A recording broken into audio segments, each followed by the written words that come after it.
Hello and welcome to Inside Tennessee Football's practice facility. I'm Ryan Sylvia. This is Noah Taylor, and we are with VolReport.com on the Rivals Network. And as Tennessee continues to prepare for this upcoming Kentucky game coming off of the bye week, we talked with Rodney Garner, defensive line coach, Kelsey Pope, wide receiver coach, and a trio of defenders. So let's jump right into our thoughts, starting with you, Noah, on the coaches. Yeah, getting to talk to Kelsey Pope, I think it's kind of a timely time for him to speak to the media, because it just kind of seems like this Tennessee wide receiving core is getting a little bit better. I think finding some consistency there that's kind of been Tennessee's been kind of waiting for on that side of the ball. Obviously, there's been times early in the season where it wasn't all Nico. Obviously, there were some drops from them, but then when it seemed like maybe they were on Nico, maybe overthrow a ball, maybe make a misread, things like that. But it kind of seemed like they found something in that Alabama game that they can kind of build off of. And Kelsey Pope talking today kind of confirmed as much, that guys are hungry for more. They've been watching film study, and Josh Heupel said it, Pope said it today, they're seeing how close things are, that they don't really need to do that much different, and that's allowed guys to play a lot better, I think, and not have to maybe deviate too far from what their game plan going into it. But I think you saw it, of course, in that second half with Dante Thornton. Chris Brazzell, he said that was a massive play for him to make in that game-winning touchdown against Alabama for his confidence. And I think you're just starting to see a lot more confident group. Of course, we'll find out more about that on Saturday when they play a pretty good Kentucky defense, considering all of their problems. But obviously, we'll get a chance to see how much they have grown since that Alabama game, and just how much more confident they're playing, both them and Nico, obviously. Yeah, he also talked about Mike Matthews, obviously the five-star true freshman receiver for Tennessee, and just how you kind of look around and you see Jeremiah Smith at Ohio State, and you see Ryan Williams at Alabama, and those are guys in your class that are also five stars, and maybe you get a little bit, I don't know if jealous is the word, but you get a little antsy to make your mark on college football when those guys are already doing it. But just talked about how that hasn't necessarily been the case, at least inside the building, that he's seen from Mike Matthews. He's hungry is the word he used, and that's all he can ask for. Is he's a guy that's looking to continue to get better, continue to make improvements, and he really just wants Mike Matthews to run his own race and to not kind of look to see what other guys are doing, but do your own thing, because it'll pay dividends by the time that they're all kind of draft eligible, I guess, in 2.5 years at this point. But Rodney Garner also spoke, and James Pierce Jr., kind of the headliner for this Tennessee defense, and maybe really the whole team outside of Nico, just because of the draft stock that he's accumulated, projected to be a first-round pick this upcoming season. And Rodney Garner talked about how there's still a lot of growth for James to go through, and how they're hoping that he reaches his peak in this upcoming stretch, in a really important stretch for Tennessee as they wrap up SEC play and head into what they hope will be a playoff spot.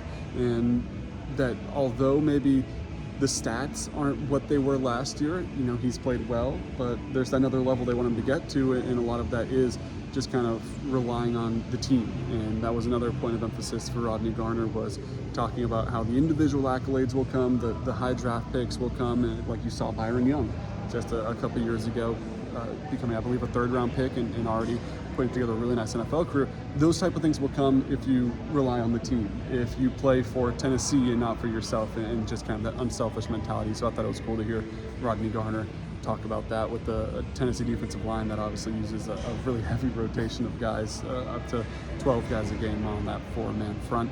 Talking about players, though, what did you think what they had to say? Yeah, I get to talk to Jermod McCoy, obviously one of the guys that made one of the bigger plays in that Alabama game, taking away a potential touchdown early in that game with the interception in the end zone.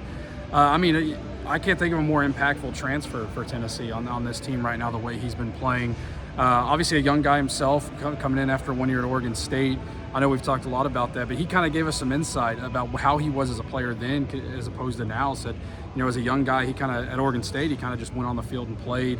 Now he's finding himself more intentional, more in the playbook, more studying film and things like that, and it's obviously paying off. And another guy opposite of him at that other corner spot is Ricky Gibson, and he talked about him as well.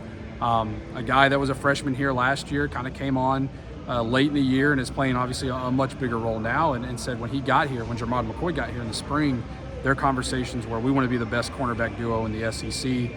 They're certainly staking their claim right now, and guys who've got more football ahead of them, again, both being young, but certainly off to a really good start. I think, again, he's been a huge part of this Tennessee's defensive success in that secondary, which was a position group coming into the year.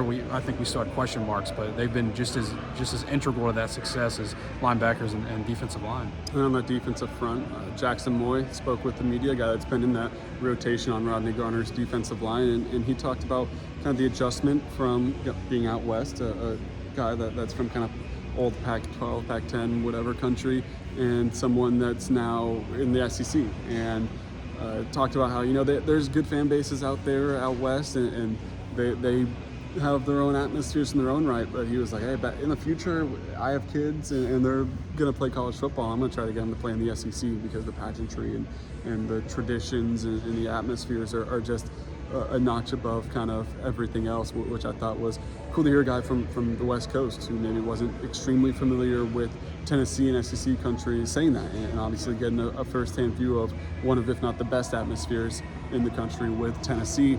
Also talked, though, about kind of why he chose Tennessee, and it goes back to he could transfer to a lot of places and be an instant starter and play a lot of snaps, but he wanted to have to earn his snaps, and that goes back to when you want to play in the NFL, that's how it goes. You don't have really anything promised to you. You have to earn every single snap, every rep you get. And so he wanted to kind of get a taste of that early, and he knew that would be the case with Rodney Garner, who's more of an old school style of coach, who's not going to give anything out or give too many praises to his guys, always wanting more out of them, and that was something that appealed to Jackson Moy, is having to kind of earn everything, earn your spot in the rotation. And as a guy that's just a junior, will likely be back next season. I think he's taken some strides this season. He looks a lot better now than he did maybe the first few weeks, and he could be someone that Tennessee relies on in that interior of the defensive line next year, when you consider so many guys that are going to be gone next year. When you look at someone like Amari Thomas, Elijah Simmons, guys like that are out of eligibility, maybe Jackson Moy's the guy that'll play an even bigger role next year, but obviously you still expect a good amount of rotation as well. You got some young guys that are going to come in and make some noise and try to get in that rotation. You also have to expect that, especially with how good Tennessee's played this year, some top-end transfers coming as well. But that'll do it all from us here, though, today.